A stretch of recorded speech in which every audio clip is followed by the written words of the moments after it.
journée mondiale de lutte contre le sida. Avec quelques bonnes nouvelles tout de même, les dépistages sont en hausse et le nombre de contaminations en baisse en France.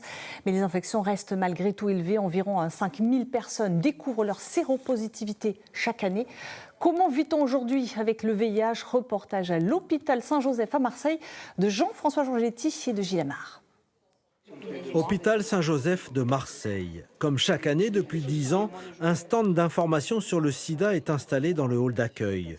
Stéphanie Occhipenti est infirmière d'éducation thérapeutique. Pendant toute la journée, elle informe les visiteurs mais aussi les salariés de l'établissement hospitalier sur la maladie, les modes de contamination et les traitements. Depuis toutes ces années de pratique, elle a constaté que les gens venaient plus facilement poser des questions. C'est encore le virus de la discrimination, même si ça fait 40 ans qu'il est là.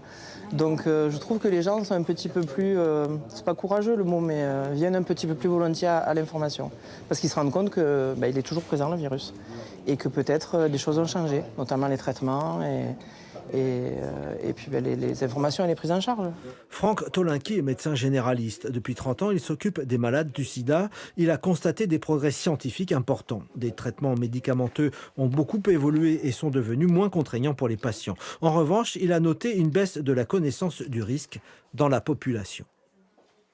Cette maladie n'est pas banale.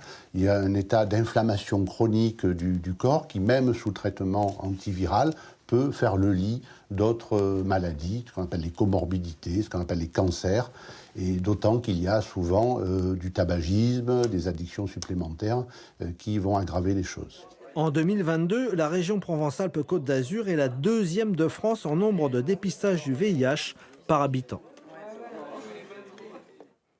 Et cette journée